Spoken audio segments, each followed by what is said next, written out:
I reckon it's just about do or die week this week for Susan Lee. On Friday, the opposition leaders' MPs are going to have a briefing or a showdown on the party's target, which is also the Labor target, to cut Australia's emissions to net zero by 2050. Now, the polls actually show that most Liberal voters are strongly against it. Most National MPs are against it, and many Liberal MPs are against it. And the costs of even trying to slash our emissions that much are horrific. I mean, you look already at your power bills, you look at the heavy industries of putting out of business, you look at the billions we're wasting on dud green schemes like green hydrogen.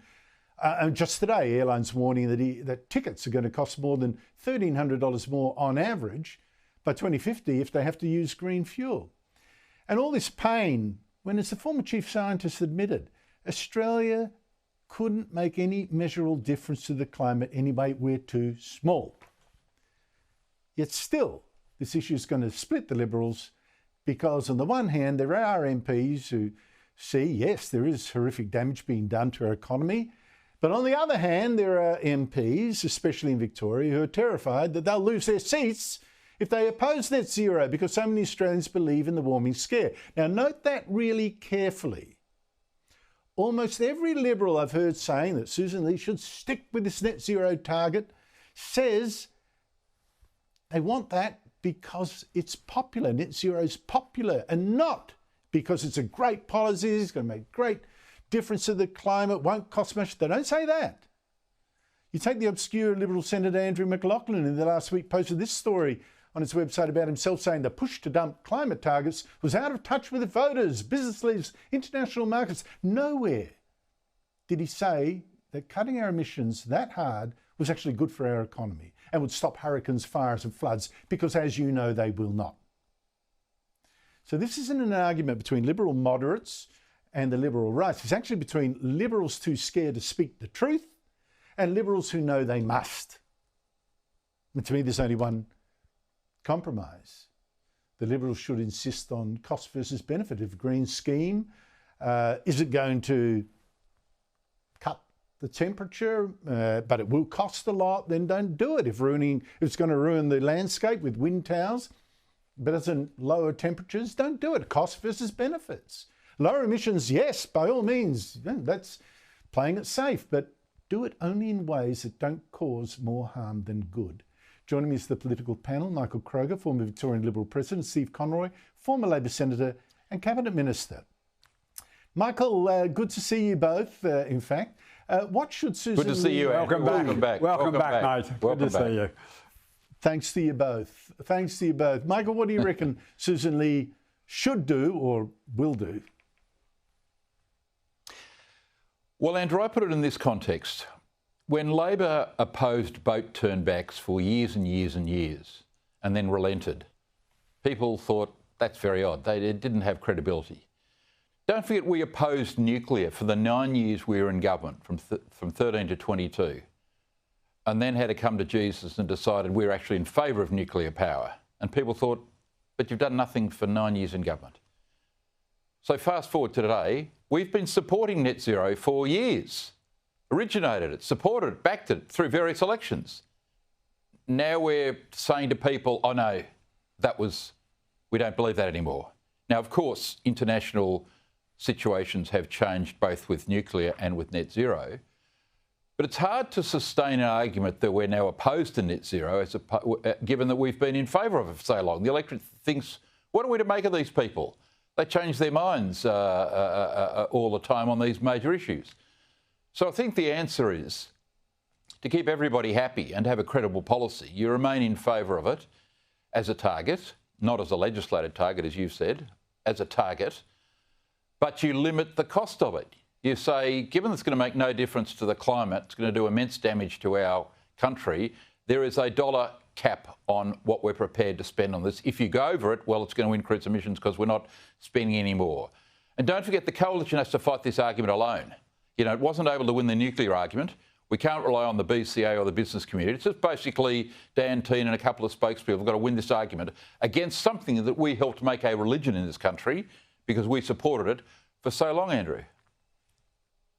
Yeah, but the point is, isn't it, Stephen, that they can argue all they like against it now, but The fact is, a lot of them won't argue with conviction, and I think it's an argument you can only win with conviction. Here's the problem. They're going to be torn to pieces, aren't they? Look, I think they've got real challenge. I mean, I think Michael gave some very wise counsel there about how to try and position yourself credibly going forward when you've got to change your mind. I mean, we had to go through an ALP national conference. We had to win an argument against the opponents. So we were able to regain some credibility on this. And the real challenge for Susan Ley is to your point, demonstrate the position. Now, in Parliament, the one thing I disagree with Michael about is in Parliament, you don't get to hide. The first thing that Labor would do is to put a bill on the floor of Parliament saying, legislatively, here's the position 2035. And the Liberals on the floor of Parliament would be forced to vote yes or no. So saying you believe in a target but not legislation and then voting down legislation, trust me, this is going to be a very hard thing to sell. I mean, a lot of wise counsel from Michael there, but Labor won't let the coalition away with taking that sort of, you know, we're for it, we're against it, we're for it, against it. We'll force a choice on the floor of Parliament. I tend to agree. I mean, it's like trying to do a yes but no, or maybe it's a no but yes, and ending up people not sure of which side they're trying to fool. Michael, I mean, you can only do it with conviction. And I think to say, oh, we're in favour of it in principle because the world's going to hell and it's going to burn and our children will all die, but we're not going to do much about it, I think is just a losing Andrew, argument, don't you think? But Andrew, most people are in favour of net zero because there's been bipartisan support for it. We've been saying how good it is for years. You've got to argue. Okay, we're both in favour of it. Now we're saying, no, we got that completely wrong and international circumstances have changed, other countries are dumping it, so now we're completely changing our mind. It's like, really? How credible is that? So I think you say you're in favour of it in principle. You vote against the bill, by the way. But you've got to say there's an economic cost, and we're not allowing Chris Bowen, given his extraordinary success as a Minister of the Crown over so many years, we're not giving Chris Bowen a blank cheque to spend whatever he wants on this. And do you think, I mean, people are in favour of net zero, but if you said, are you also in favour of there being a cap on how much is spent by the Commonwealth Government, people would say, yeah, we're in favour of that too.